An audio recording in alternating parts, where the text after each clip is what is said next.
Assalamualaikum warahmatullahi wabarakatuh. Sebelumnya perkenalkan, nama saya Hamdan Akil dengan NIM 10224013 dari kelas C124 akuntansi.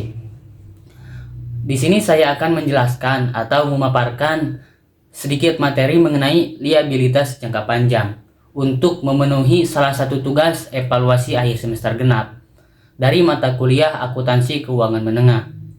Baik teman-teman, langsung saja kita ke pembahasannya. Apa itu liabilitas jangka panjang? Liabilitas jangka panjang adalah kewajiban keuangan perusahaan yang jatuh temponya lebih dari 1 tahun atau satu siklus operasi normal perusahaan.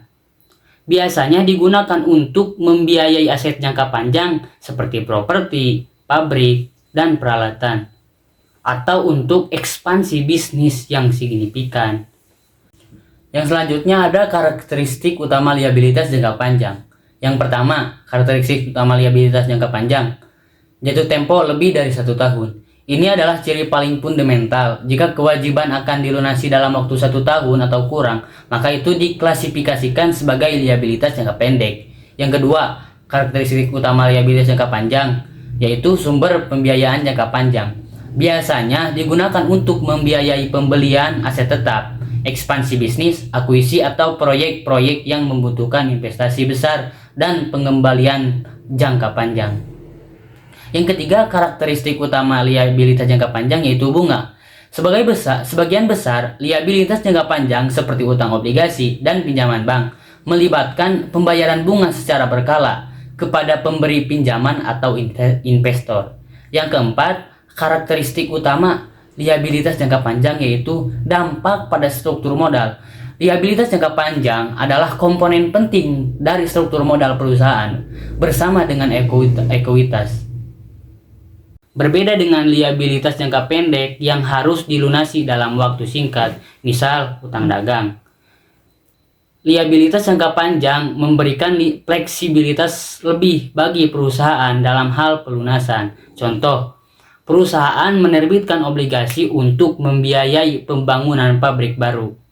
Contoh soal, utang obligasi PT Bahagia Jaya menerbitkan obligasi dengan nilai nominal 1 miliar rupiah pada tanggal 1 Januari 2024. Obligasi tersebut memiliki jangka waktu 5 tahun dengan tingkat bunga 8% per tahun. Dibayar setiap tanggal 31 Desember. Obligasi ini diterbitkan pada nilai par atau nilai nominal.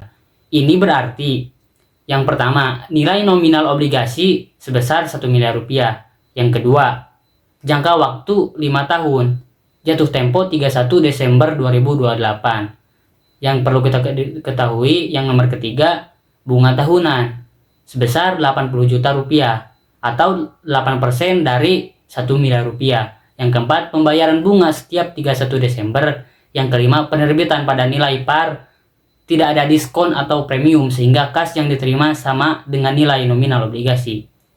Untuk penyelesaiannya, 1 Januari 2024, penerbitan obligasi pada nilai par, yaitu kas pada utang obligasi sebesar 1 miliar rupiah.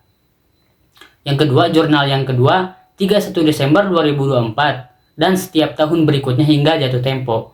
Beban bunga obligasi pada kas sebesar 80 juta. Itu disebut pembayaran bunga obligasi.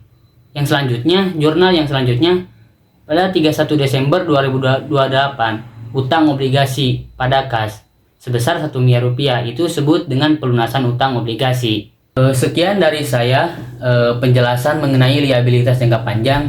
Mohon maaf bila ada kekurangan. Assalamualaikum warahmatullahi wabarakatuh.